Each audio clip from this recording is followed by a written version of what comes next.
Hey friends, thanks for tuning in tonight. Before we start, tell me where you're watching from in the comments, and don't forget to like, share, and subscribe as we grow this eerie little corner together. Now, you ever work somewhere that feels alive when it shouldn't? That's Central State Hospital in Milledgeville, a place that doesn't forget who walks its halls. I was hired there as a night nurse, no interview, no questions. Just a note that said, "Follow the rules. They're the only thing keeping you alive." I got the job offer by email. No interview, no background check, not even a phone call. Just a subject line that read, "Welcome to Central State Hospital, Milledgeville, Georgia." And below it, a single line, "Report to the night shift, Wing C." I thought it was some kind of clerical mix-up. I mean, who gets hired to work in a hospital, especially one with that kind of reputation, without meeting a single person? But the email was real. The address was real. And the paycheck they promised was more than I'd ever made before. So I packed my scrubs, filled up the tank, and drove south. The drive into Milledgeville was long and quiet. Too quiet. The trees grew taller the deeper I went, their branches tangling above the road like veins. Even the radio kept cutting out, switching between gospel static and what sounded like someone whispering through the signal.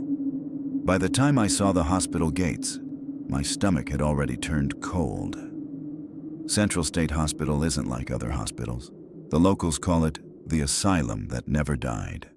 And looking at it, you understand why. It's massive. Hundreds of acres of red brick buildings, old water towers and pathways swallowed by vines. Some wings are sealed off. Others still flicker with faint lights like the buildings trying to remember what life used to be. The air there doesn't move. It's thick, still, almost too heavy to breathe, like the whole place is holding its breath, waiting. When I pulled up to the administration building, the first thing I noticed was the silence. No chatter, no intercom, no footsteps. Just cicadas and the hum of fluorescent lights from somewhere deep inside. The front doors creaked open before I even touched them. A woman stood on the steps, tall, thin. Her hair was pure white, braided tight down her back, and her eyes, pale blue, almost silver, looked like they hadn't blinked in a long time. "Name's Miss Dyer," she said, voice low but steady. "Night supervisor." Her badge was so old the letters had faded. I offered a handshake. She didn't take it, just handed me a manila folder instead. Inside were a few sheets of paper, shift notes, a crude map of the campus, and one single yellowed page. It was brittle, creased, the kind of paper that feels like it might crumble if you breathe too hard. At the top, in bold typewriter ink, was one word: rules. I chuckled, trying to break the tension. "These serious?" I asked. Her stare didn't move. She just said, "They're the only reason I'm still here." The wind shifted then, just a small breeze through the oak trees, but it sounded like something breathing right behind me. When I turned, no one was there. Just the long stretch of abandoned wards leading toward Wing C. The windows were dark, but some of them looked reflective, like someone might be standing on the other side, watching. I tucked the folder under my arm. "So, where's Wing C?" She pointed down the hill, toward a road barely visible through the fog. "You'll find it," she said, "if you follow the lights." Then she added, almost like an afterthought, "Don't talk to anyone you don't recognize, even if they're wearing scrubs." That one made me pause. "What's that supposed to mean?" I asked. But she was already turning away, walking back inside. The heavy doors swung shut behind her, and for a moment, I thought I heard something, like faint whispering from the other side. My name. But that didn't make sense. I hadn't told her my name yet. The folder felt heavier the longer I held it. I got back in my car, turned on the headlights, and started down the winding road toward Wing C. The tires crunched over gravel, and the light beams caught glimpses of statues, weathered angels, broken headstones, old markers scattered along the tree line. It took me a moment to realize what they were. graves, rows of them, thousands, all within hospital grounds. The road narrowed until I reached a sign half swallowed by moss. Ward C, restricted access. The building itself looked more like a mausoleum than a hospital wing. Arched windows, metal doors bolted with chains, and a single bulb flickering above the entrance. I parked, stepped out, and the smell hit me. Old antiseptic, rust, and something sweet underneath, like wilted flowers left too long in stagnant water. That's when I saw movement in the window, just a flash, like someone walking past, a white uniform and dark hair disappearing into the shadows. I took a step back. I hadn't clocked in yet, and already, I felt like I wasn't supposed to be there. If I had known what those rules really meant, I would have turned around. But by the time I found Wing C, the lights were already waiting for me, and so was something else, something that never left that hospital.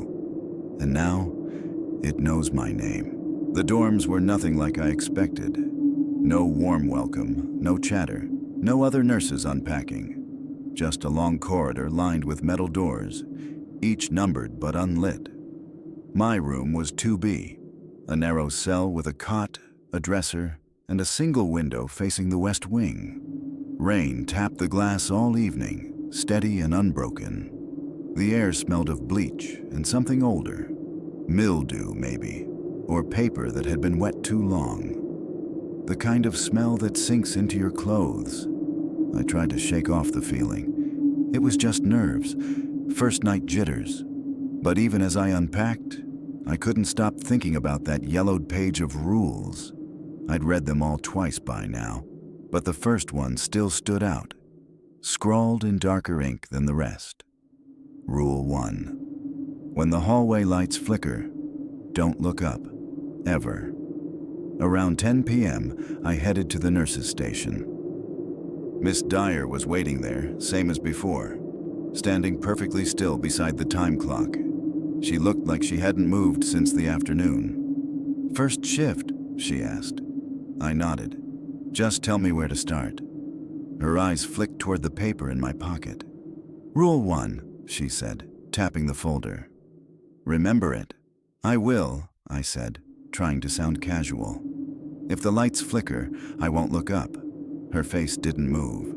"No," she said, voice flat. "You can't look up, not even by accident. It sees movement." That last part threw me off. It sees movement.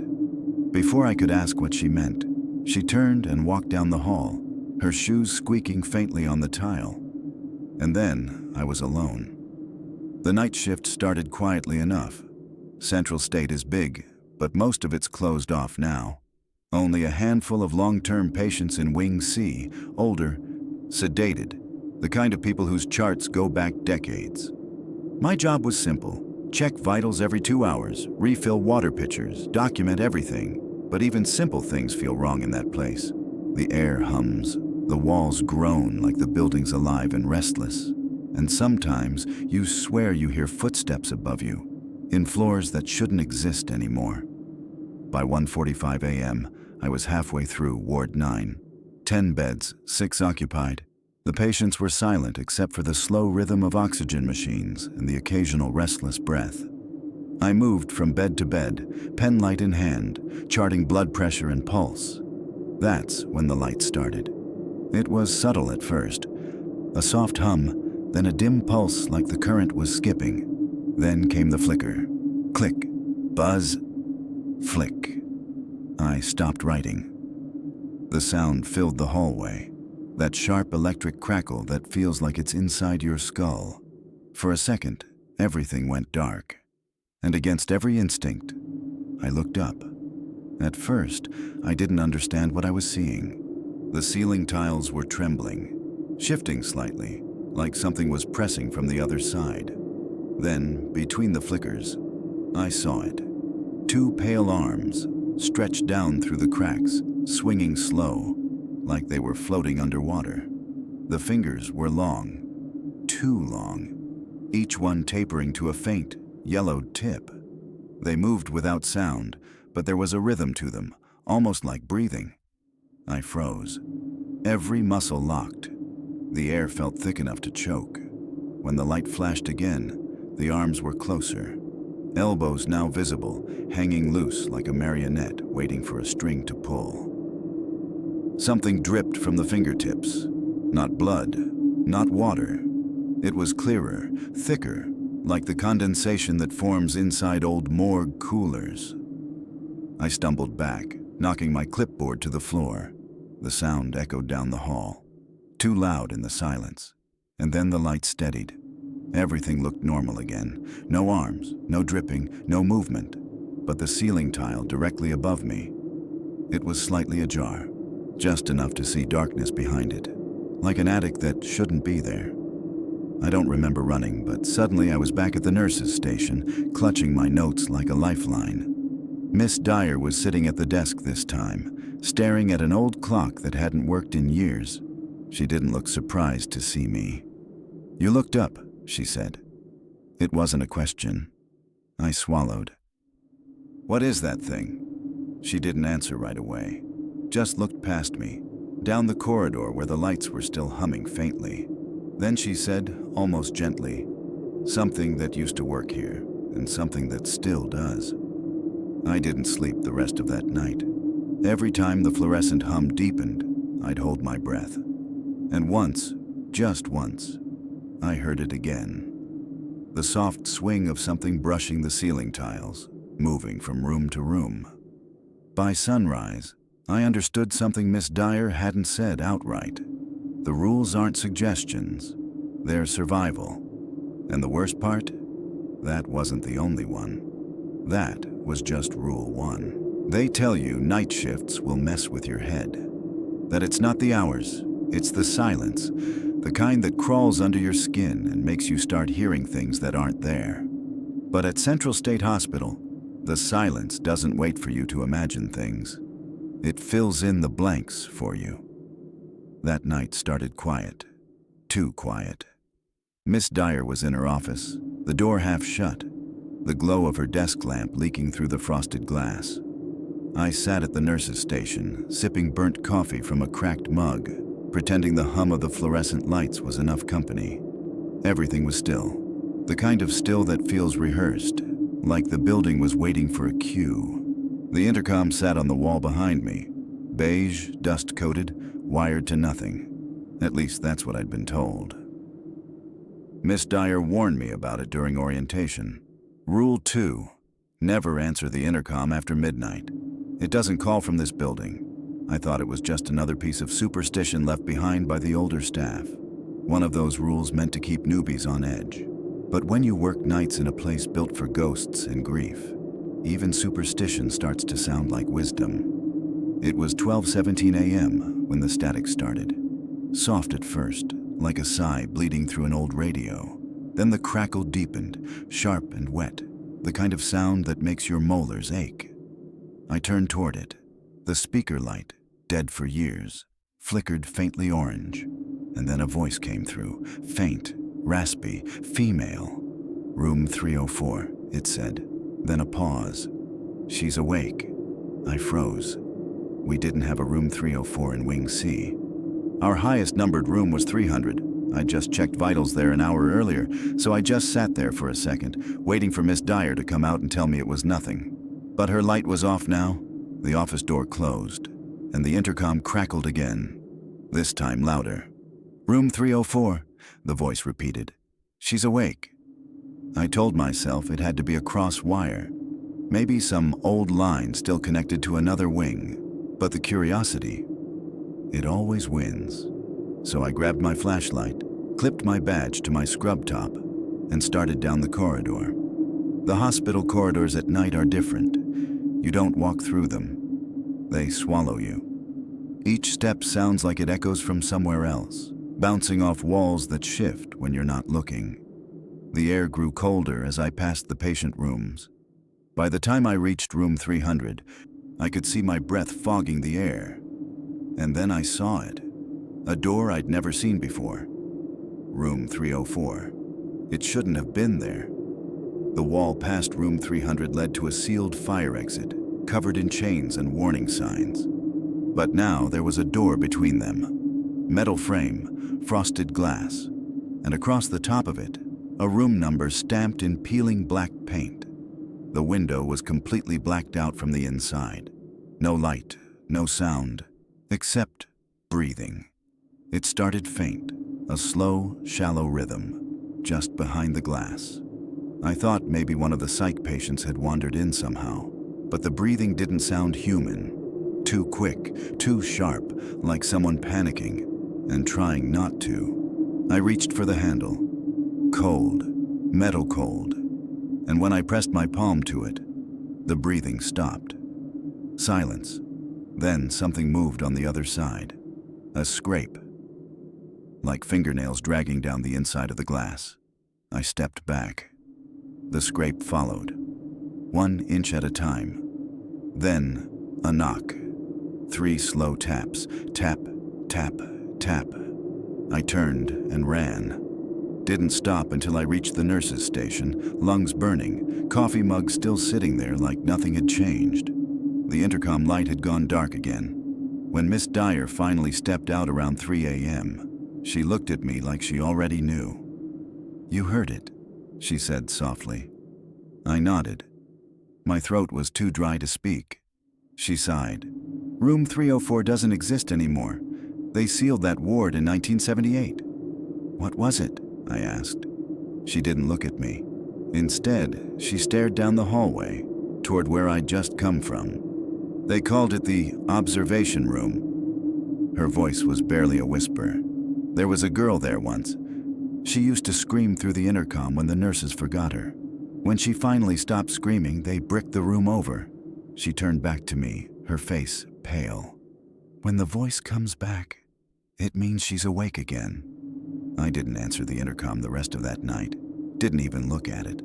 But around 4 a.m., when I was writing my chart notes, I felt a vibration through the desk, faint, like a heartbeat running through the walls. And in the static hum of the building, just before dawn, I could still hear her voice.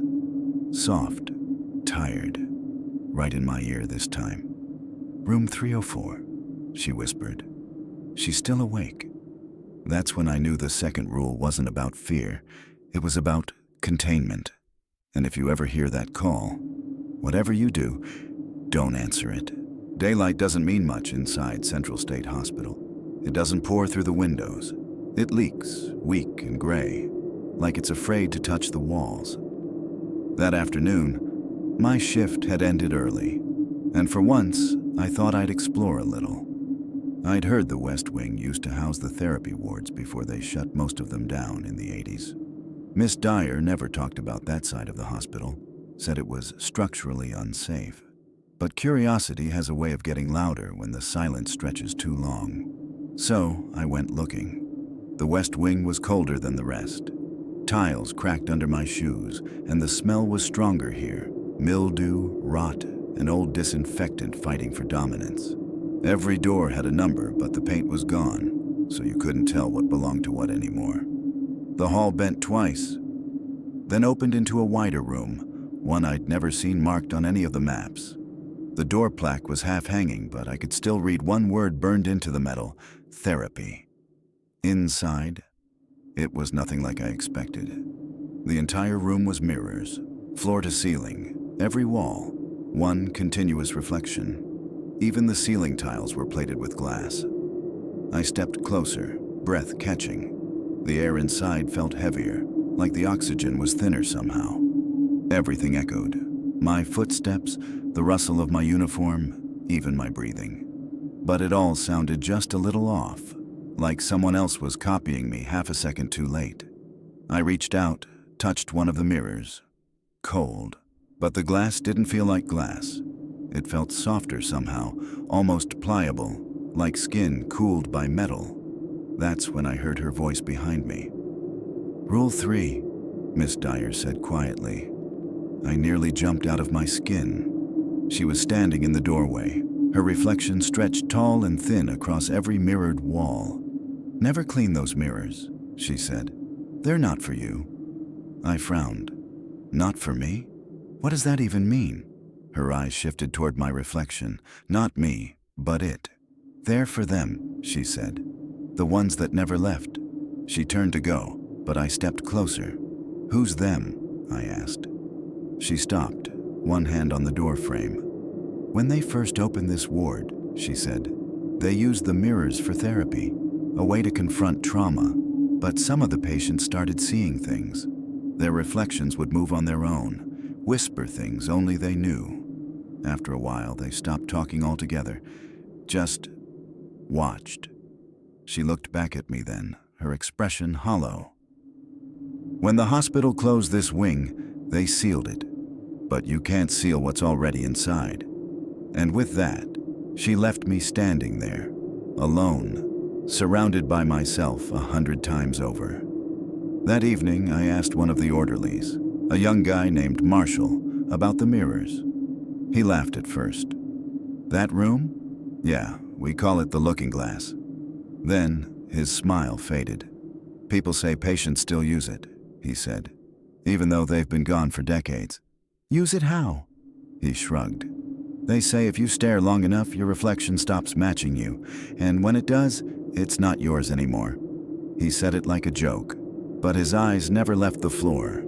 Later that night, I had to pass through the West Wing again. Supply run. I told myself I'd just take the short route and not even glance at the mirror room. But when I reached it, the door was open. Just a crack, and the lights inside were on.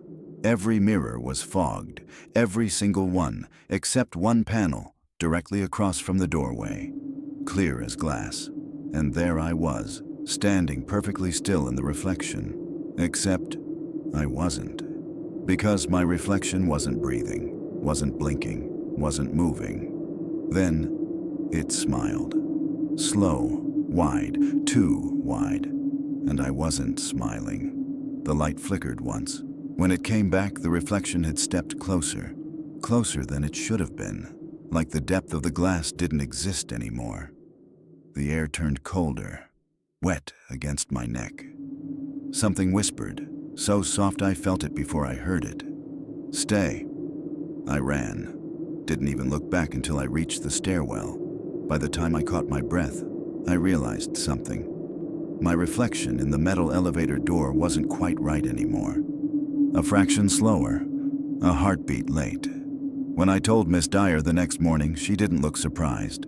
Just handed me a rag and said, if you ever see it again, don't touch the glass. You'll only let it through faster. I didn't ask what she meant. Some part of me already knew, because that night, when I walked past the mirror in my dorm, it smiled first. There's something about hospitals at 3 a.m., that strange, hollow hour where even the machines seem to breathe quieter, like the whole building is holding its breath. At Central State, 3 a.m. isn't just another hour. It's when the air changes, when the silence turns from still to aware. I used to think the whispers about the 3 o'clock hour were superstition. Until Clara. Clara was one of our long-term patients, 83 years old, frail, always humming. Every night, like clockwork, around 3:05 a.m., that soft, lilting lullaby would echo down the hall. No words, just a tune, slow and sad, the kind mothers used to hum over sick children. She said she didn't remember where she'd learned it. But when I asked Miss Dyer, she gave me that same look she always did when I asked the wrong question. She's been humming that since before you were born, she said. I thought she was joking. She wasn't. When Clara passed away, her room was empty by morning. Bed stripped, IV poles gone, the usual aftercare. But at exactly 3:05 a.m. the following night, the humming started again. I was on vitals that shift, making rounds through Wing C. The halls were quiet, the kind of quiet that presses against your ears. And then, from somewhere below, faint and clear, I heard it. That same lullaby. I froze in the middle of the hallway, heart pounding. It wasn't a recording. It wasn't wind.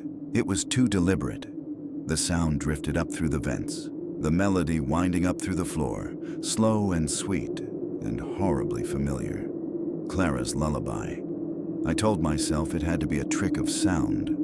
Old pipes, air ducts, Maybe a maintenance radio left on. But when I followed the sound down the stairs, it only got louder. The basement of Central State isn't supposed to exist anymore. They sealed it off years ago after the floods. At least, that's what the reports say. But the old stairwell was still there, half hidden behind a rusted utility door near Ward 7. The lock was broken. I hesitated, then pushed it open. The smell hit me first, metal and mildew, sharp enough to sting my throat. The deeper I went, the colder it got. The light flickered in and out, leaving long stretches of darkness between each step. When I reached the bottom, the air felt different, heavier, thicker, like breathing underwater. And then I saw them. Old gurneys lined up along the walls, their wheels fused with rust. Broken trays scattered across the floor, coated in dust, thick as ash. Shelves filled with jars, hundreds of them, filled with murky liquid and floating specimens. Some of the labels dated back to the 1800s, 1894, 1907, 1913, older than the hospital itself. The humming was louder now, not through the air, through the walls. It was coming from the old morgue lockers, rows of them still intact, their steel doors dull and frost-bitten. The kind you used to slide bodies into. I could feel the vibration of the song through the metal, faint, steady, like a heartbeat behind the steel. I took a step closer, then another. The third locker from the left. That's where it was loudest. The humming was soft, but there was breathing under it, shallow and uneven. My hands shook as I reached for the handle. The air was cold enough to bite my fingers. Then the radio on my hip crackled to life. I nearly jumped out of my skin. "Central to Nurse Wing C," Miss Dyer's voice said, calm but sharp. "Where are you?" I swallowed hard, trying to steady my voice. "Basement, the old morgue. I heard—" "Close the door," she interrupted. Her tone dropped lower, slower. "That's Rule 4. I hesitated. "Miss Dyer, there's—" "Now," she said, "before it starts answering." I didn't ask what that meant. Didn't need to. Because at that moment, from inside the locker, the humming stopped. And then something else began. A faint, deliberate tapping. 3 slow knocks from the inside of the steel door. Then silence. And then a voice. Whispering. Familiar. "Don't leave me down here." It was Clara's voice. Clear as the night she died. My whole body went cold. The voice repeated, softer now, like it was moving further away. "Don't leave me." I stumbled backward, nearly tripping over a tray. The moment I reached the stairwell, the humming started again, louder, faster, like the sound was chasing me up the steps. I slammed the door shut and locked it, even though I knew the lock didn't work. Then I stood there for a long time, listening. Nothing. Just silence. Thick, awful silence. When I told Miss Dyer the next morning, she didn't ask what I'd seen. She just nodded and said, "That sound never leaves the basement. That's the point of the door." I asked her what was really down there. She said, "Not what. Who. The ones who weren't ready to be forgotten." I haven't gone back since, but some nights, when the vents rattle and the temperature drops, I swear I can still hear that lullaby floating up from below. And when the clock hits 3:05, I make sure every door is closed, especially that one. There's a part of Central State Hospital no one ever talks about. Not the old wards, not the tunnels, the garden. It sits behind the East Wing, fenced off with iron bars and a faded sign that reads, "Staff access only." When I first saw it, I thought it was strange that a psychiatric hospital even had a garden.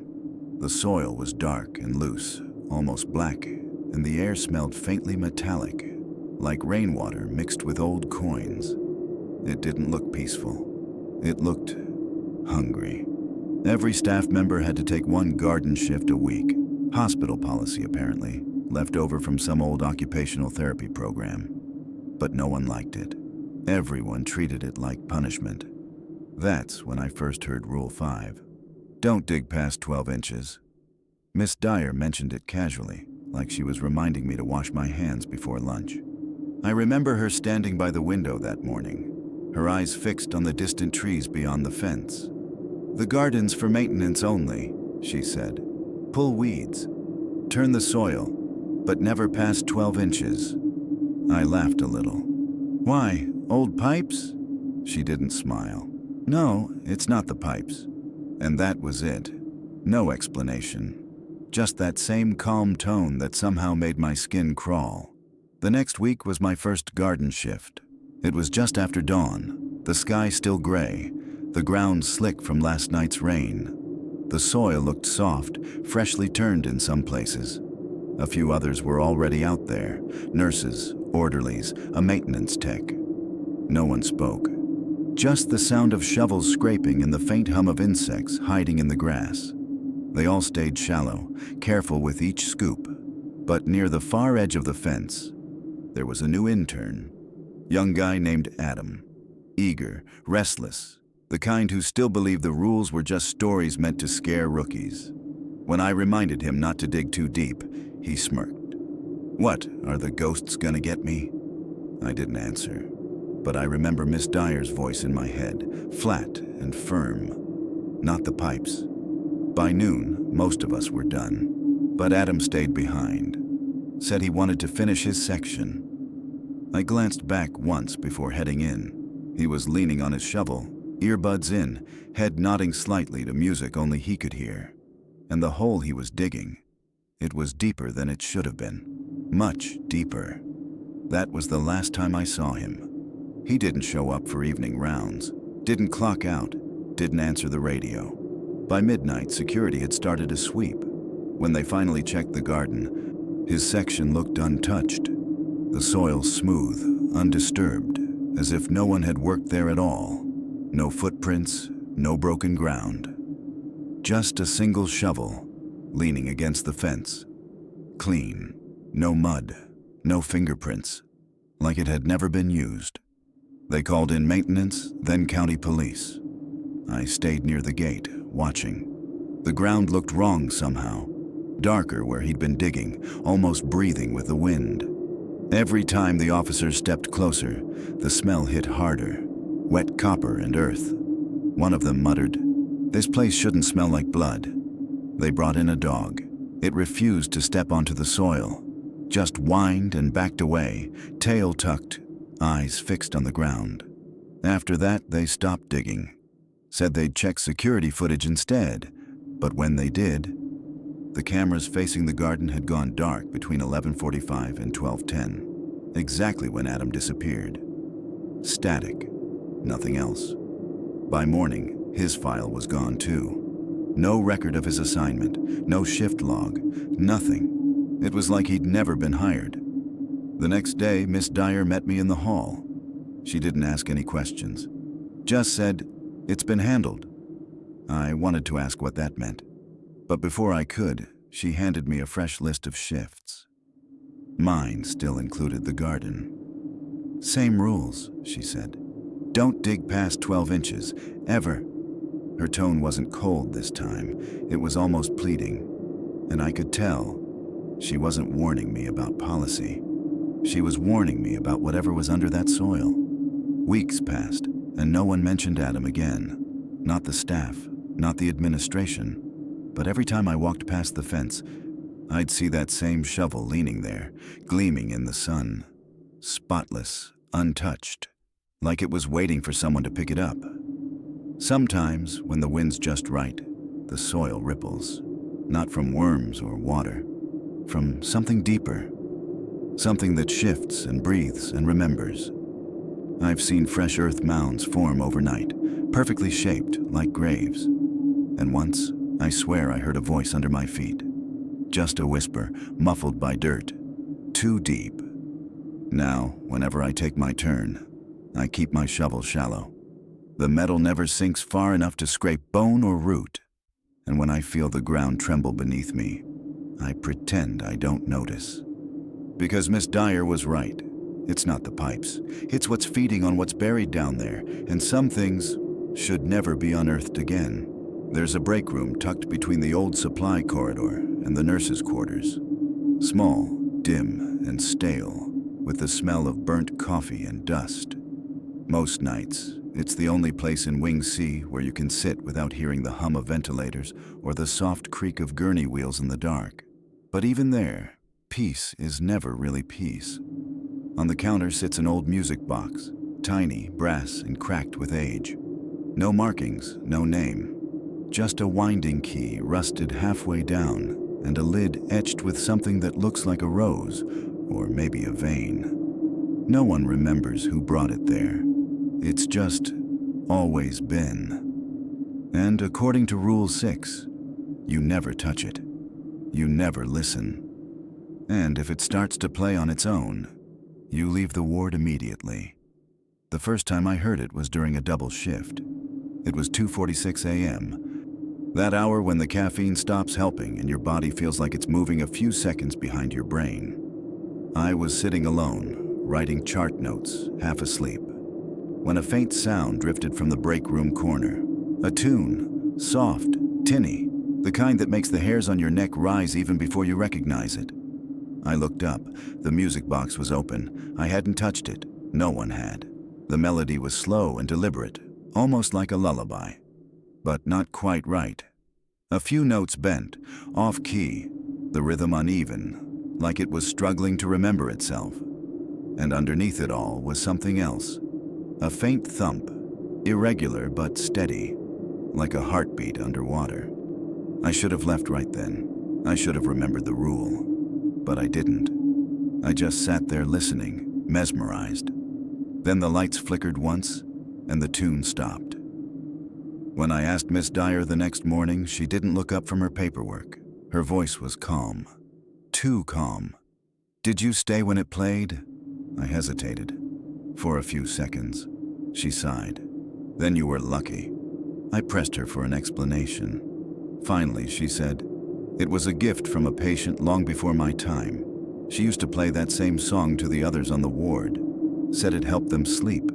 But after she died, the ones who kept listening stopped waking up." She looked me dead in the eyes. "If it plays again, you leave. Don't wait. Don't look back." 2 nights later, someone forgot. Nurse Miller, new transfer, fresh from Atlanta. She didn't know better, didn't believe in rules. It was around 3 a.m. when the music started again, that faint, metallic tune spilling through the vents. We all froze. Even the patients seemed to still, like the air itself had stopped moving. I whispered to Miller, "We have to go, now." But she laughed. "It's just wind," she said. "Old wiring. You people are superstitious." Then she walked toward the break room. I followed to the doorway. The music box was sitting open on the counter again, spinning on its own. The little brass ballerina inside twirled slowly, too slowly, like something was pulling it backward. The melody grew louder, sharper, until it wasn't music anymore. It was breathing. Miller's face changed. Her smile faded. Her head tilted like she was hearing something else entirely, something whispering beneath the tune. Then she started humming along. The song ended after about a minute, but Miller didn't stop. She just stood there, eyes wide, lips moving soundlessly, following the rhythm of a song that wasn't playing anymore. Her pupils were blown wide, swallowing the color. We called her name. She didn't blink, didn't turn, didn't even flinch when Miss Dyer grabbed her arm. It took 3 of us to move her to a chair. Her body was rigid, muscles locked tight like she was fighting something inside her own head. She kept humming, soft and offbeat, as if the music box had wound itself into her lungs. By dawn, she was still there. Same position, same blank stare. The humming had slowed, almost a whisper now. Miss Dyer finally said, "She heard the whole song." "What does that mean?" I asked. Her voice was low, like she was afraid the walls were listening. "It means she's still listening." When the morning crew arrived, Miller was gone. No transfer papers, no bed assignment. Her locker was empty, except for her ID badge, placed neatly beside the music box. The box itself was closed, and the key was missing. That night, no one used the break room. We took our coffee in the hallway instead. The air was heavy, humming faintly, as if the building remembered the tune and couldn't let it go. And around 2:46 a.m., I swear I heard it again. Faint, distant, from somewhere in the vents. Just 3 soft notes, enough to make me stand up and leave my post without a second thought. Because at Central State, music doesn't play for you. It plays to find you. And if you ever hear that lullaby humming through the walls, don't wait for the chorus. Just run. They say every hospital has a ghost bed. One room the staff avoids, one number that disappears off the chart, one patient who was never discharged because they were never admitted. At Central State Hospital, that bed was 12B. The order came in during the evening shift. New patient arrival, female, unidentified. Mid-30s, found near the east perimeter. No ambulance report, no contact info, no family. Just a half-filled intake form and a scribbled note that said, "Place in Ward 12B." I remember frowning at it. Ward 12 hadn't been used in months, maybe years. Half the lights didn't work, and the plumbing still bled rust. But protocol is protocol. So I grabbed a fresh chart, a set of vitals, and headed down the hall. The air was colder there, the kind of cold that feels wet, like it's seeping into your lungs. I passed the first set of doors, then the next. Each fluorescent light buzzed above me, flickering just enough to make the shadows breathe. When I finally reached bed 12B, I froze, because someone was already there. She was sitting upright, calm, hands folded neatly over the thin blanket. Mid-30s, pale skin, hair tied back in a loose bun. Her eyes were open, gray, tired, almost familiar. But what I remember most was her smile, soft, knowing, like she'd been expecting me. "You're late," she said. Her voice was quiet, low enough that it barely stirred the air. I blinked, thrown off. Sorry, they didn't tell me you'd arrived yet." She tilted her head slightly. "It's all right. I've been here a while." I made a note on the clipboard, trying to keep my voice steady. "Do you know your name? Date of birth?" She smiled again, faintly. "You already have it." Something in her tone made me stop writing. When I looked up, the bed beside her, 12A, was empty. But the pillow had a faint indentation, like someone had been lying there seconds earlier. I stepped into the hallway, checking the patient log. That's when I noticed it. The line for bed 12B was blank. No admission time, no name, no vitals. Just a white space where her information should have been. I flipped back a page, then another. Nothing. It was like she didn't exist. I went straight to the nurse's station. "Hey," I said, handing the clipboard to one of the orderlies. "Did the new admission for 12B come through?" He squinted at the form, then frowned. 12B, that room's not assigned." "Yes, it is," I said. "There's a woman in there right now." He shook his head slowly. "No one's been placed in 12B since 1999. I stared at him. "That's impossible. She's there." He didn't argue. Just gave me a look that said, "Don't go back." Then he added, "If you saw someone, it wasn't a patient. But I did go back, because something in me needed to see her again, or maybe make sure she was gone." The walk back to Ward 12 felt longer this time. The buzzing lights dimmed one by one as I passed. When I reached the doorway, the bed was empty, the blanket folded, the pillow slightly indented, still holding the warmth of a body that had been lying there moments ago. I touched it. It was warm, not faintly, freshly warm, like someone had just sat up and walked away. That's when I noticed something tucked under the sheet. A single patient wristband. The name printed on it was smeared, but I could still make out the first few letters, ALLI. The rest was gone. I brought it to Miss Dyer. She took one look and her face went pale. She didn't even touch it, just whispered, "That's hers." "Whose?" I asked. "The nurse before me," she said quietly. "Allison Dyer. She worked here 30 years ago. Bed 12B was her assignment. I stared at her. You mean your name? She nodded slowly, eyes distant. She died during rounds. Heart failure, they said. But the patients swore she never left the ward. I glanced back toward the corridor. She said I was late, I whispered. Miss Dyer's expression didn't change. She always says that, she murmured. She waits for the next shift. That night, I passed 12B again. Couldn't help myself. The lights were dim, the air colder than before. And just as I turned away, I heard it. That same voice, soft and steady. Don't be late tomorrow. I haven't taken another shift near Ward 12 since. No one has. But the bed's still made every morning. Sheets crisp, pillow indented. And when the air gets cold enough to fog your breath, you can smell faint perfume, lilac and antiseptic. The kind they used to give to nurses back when this hospital was still alive. Some nights, the log sheet for 12B fills itself in. Different handwriting each time. Same name, Allison Dyer. And under condition, it always says, waiting. Every old hospital has secrets buried beneath it. Most are pipes, archives, or forgotten storage rooms. But at Central State Hospital, the ground holds something else. A labyrinth of tunnels that run like veins beneath every ward, every wing, every grave on the property. When I first heard about them, I thought they were just another rumor, until I saw them listed on the emergency map. A network of corridors, built in the early 1900s to move patients and supplies without using the main roads. And beside the diagram, scrawled in red ink, was a note from Miss Dyer. Rule 7. Never use the underground tunnels after sunset. She never said why. No one did. But everyone knew the rule by heart. One stormy night, the power failed.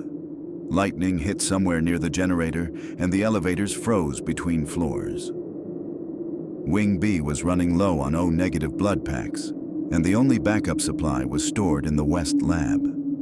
Miss Dyer looked at me across the dim light of her office lamp. Her face was pale. "You'll have to go through the tunnel," she said quietly. I hesitated. "But it's after midnight." Her eyes didn't move. "I know." There was a long silence before she added, "Take a flashlight. And if you hear anyone behind you, don't turn around." The entrance was through a maintenance door behind the morgue. I'd passed it 100 times and never noticed the padlock until that night. It was already open. The smell hit me first. Damp earth, rust, and something faintly sweet, like spoiled fruit. My flashlight beam barely cut through the dark. The walls were brick, slick with condensation, and the ceiling was low enough that I had to duck in places. Each step echoed back at me, like someone following just out of sync. I kept telling myself it was my own footsteps bouncing off the walls, but that logic only holds until you hear it stop when you stop, and keep going when you don't. Halfway through, the air changed. Heavier, wet. The sound of dripping water filled the tunnel, irregular, like a leaking faucet in a deep cavern. I tried focusing on my breathing, counting steps, anything to drown out the echo. That's when I saw them. Footprints, bare, wet, pressed into the thin film of dust on the concrete floor. They weren't old. They glistened under my flashlight, droplets sliding off their edges, and they were leading the same direction I was going. At first, I thought maybe someone else was down there. Security, maybe. Another nurse. But the prints were spaced unevenly, like whoever made them had been limping. And they were small. Too small for a man. I swallowed hard and kept walking. Every time I stepped forward, another print appeared ahead of me, fresh and wet. Then behind me, another, closer. That's when I stopped. And the footsteps didn't. They kept moving one after another, steady, approaching from behind. Not running, just walking. Soft, deliberate, bare feet slapping the damp floor. I turned off my flashlight. Instant darkness swallowed everything. The footsteps stopped too. I stood there in the pitch black, barely breathing. Somewhere ahead, water dripped once, twice. Then, a whisper. Low, female, and impossibly close. "Keep going." My chest locked. It sounded just like Miss Dyer, but it couldn't have been her. She was 2 buildings away. I raised the flashlight again and turned it on. Nothing. Just the tunnel stretching ahead, the beam vanishing into fog. But the footprints, they were gone. Every one of them. Erased. Except one. Right beside my boot. And this one wasn't wet. It was burned into the concrete, edges blackened, like heat had scorched it there. By the time I reached the West Lab, the lights were still out, and my hands were shaking so badly I dropped the blood pack twice. When I finally got back topside, Miss Dyer was waiting by the service elevator, holding a lantern. She looked me over. "You saw her, didn't you?" I didn't answer. I didn't have to. She sighed. The tunnels were built over the old patient transfer route. Before the hospital expanded, that's where they moved the bodies. Her voice dropped lower. "One nurse, Clara Morton, got lost down there during a flood in 1932. They found her 3 days later, still walking, still humming. She never came back up." I swallowed hard. "Then what's down there now?" Miss Dyer's eyes met mine, gray and flat. "Not her body. I never used the tunnels again. None of us did. But sometimes, when it rains and the power flickers, the vents hum faintly with the sound of dripping water. And something else, too. Soft footsteps, bare, slow, and steady, pacing beneath the floor. Last week, during rounds, I passed the maintenance door. It was locked tight again, rusted shut, but faint moisture had seeped out from underneath. A single wet footprint trailed away down the hall. Small, bare, and headed toward Wing C. That's when I finally understood Rule 7. It's not to keep us from going into the tunnels. It's to keep what's down there from finding its way out. Every building at Central State has its own legend, but the nurses all whisper about one place in particular. A fenced-off courtyard behind Ward E. No one calls it a garden or a yard. Everyone just says, "the patch." It isn't big, maybe 20 feet across, surrounded by a rust-eaten iron fence and a sagging gate chained shut. At first glance, it looks ordinary. Wet soil, a few weeds, and the remains of a stone bench swallowed by moss. But if you stand still long enough, you notice something wrong. The ground isn't flat. It's raised in careful, even mounds, like graves.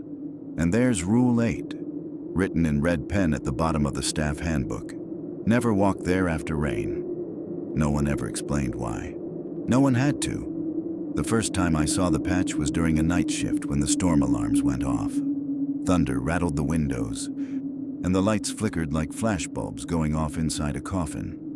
I was heading toward Ward E to check the generator when movement through the window caught my eye. A figure standing perfectly still in the rain. Miss Dyer. She was out there behind the fence, her white hair plastered to her face, her uniform soaked through. She didn't have an umbrella. She didn't even seem to notice the rain. At first, I thought she was checking the drainage, maybe clearing debris. But she wasn't moving. Just standing among those mounds, head slightly tilted, like she was listening for something underground. I grabbed my coat and ran outside, shoes slipping in the mud. "Miss Dyer," I called. "You need to get inside." She didn't answer, didn't turn. When I reached the fence, I froze. Her eyes, they weren't right. Milky white, like glass marbles left in water too long.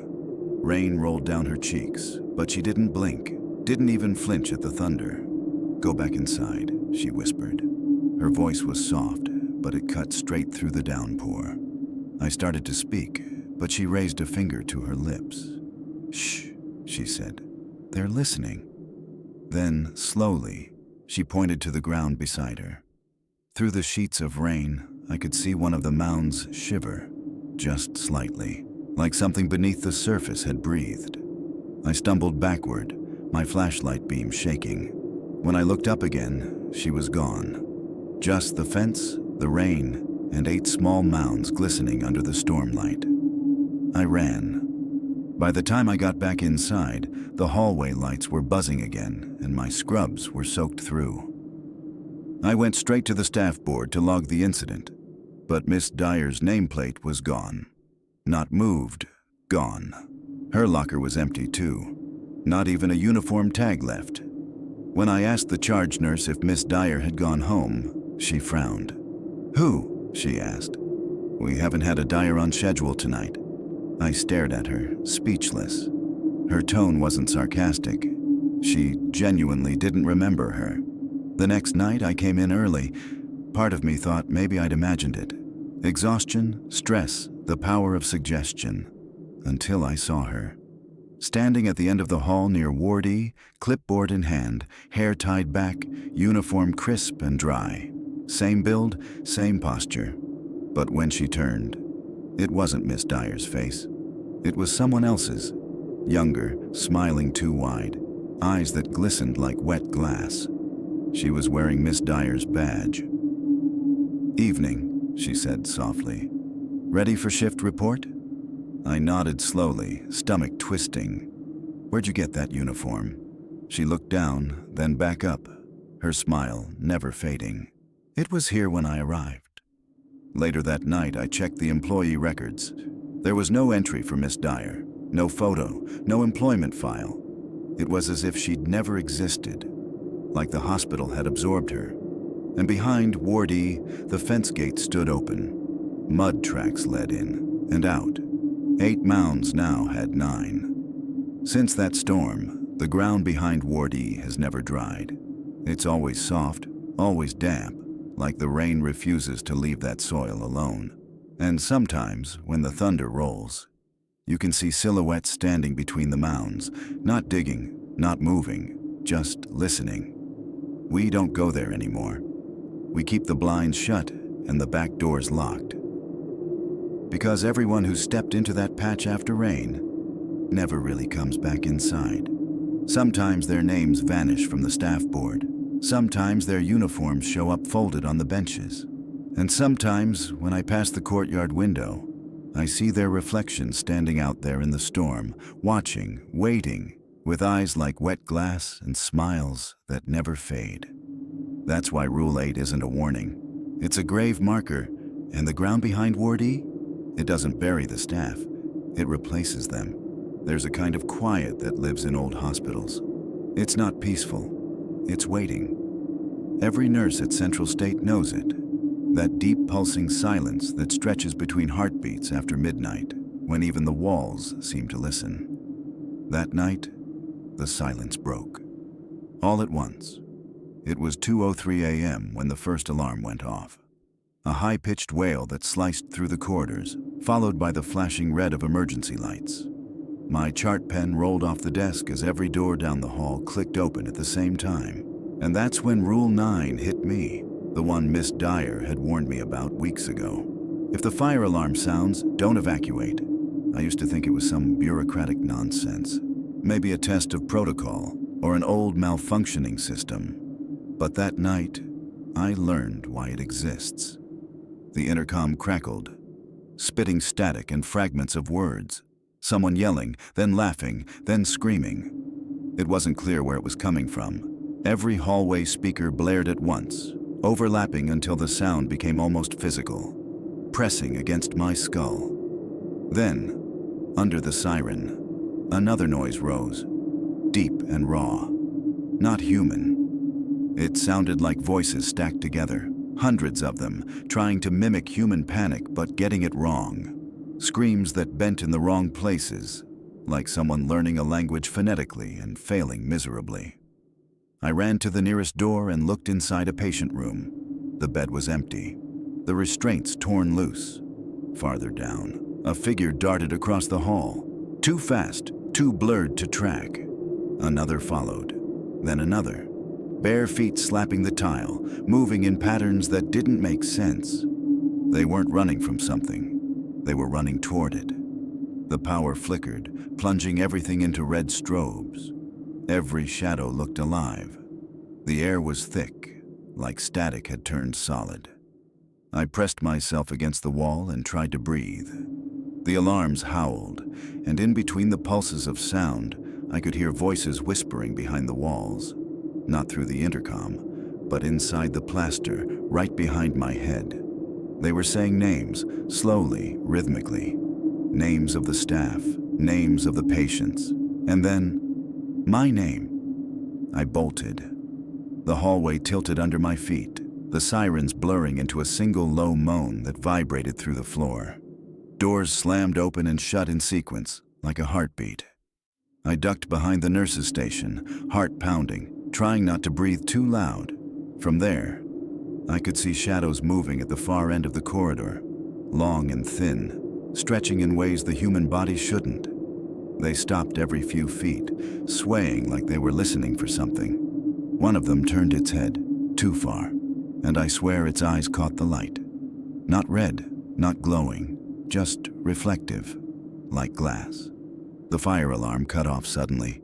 The silence that followed was worse. My ears rang. The only sound left was the slow hum of the backup generator kicking in. Then came the footsteps, not from one direction, from all of them. Soft, synchronized, like a dozen people walking barefoot across the tile. They stopped right outside the nurse's station. I could hear breathing, slow, shallow, wet. I covered my mouth, my flashlight trembling in my hands. A voice broke the silence. Low, female, familiar. "Open the door." It sounded like Miss Dyer, exactly like her, but she was gone. The doorknob turned once, twice, then stopped. I didn't move, didn't blink. After a long minute, the footsteps receded, one by one, until the hall went silent again. When the lights finally came back on at dawn, every patient was back in bed. Tucked in, peaceful, not a single one out of place. Except for one. Bed 7A. The woman lying there was awake, eyes wide, staring straight at me. Her pupils were blown wide, swallowing the color. She smiled faintly when she saw me. "You're not on the list yet," she whispered. I froze. "List?" I asked. She turned her head toward the ceiling, voice flat and almost childlike. "The ones they're keeping." Before I could respond, her vitals monitor let out a long, steady tone. Flatline. I checked her wristband. It was blank. When I filed my report, no one mentioned the alarms. No one heard them, apparently. The fire panel logs were clear. Every system showed normal operation. But that night, during rounds, I passed the hallway where it had happened. The emergency lights were glowing faintly again, though there was no alarm this time.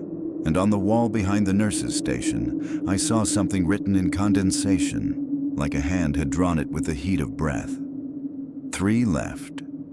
The letters were still dripping.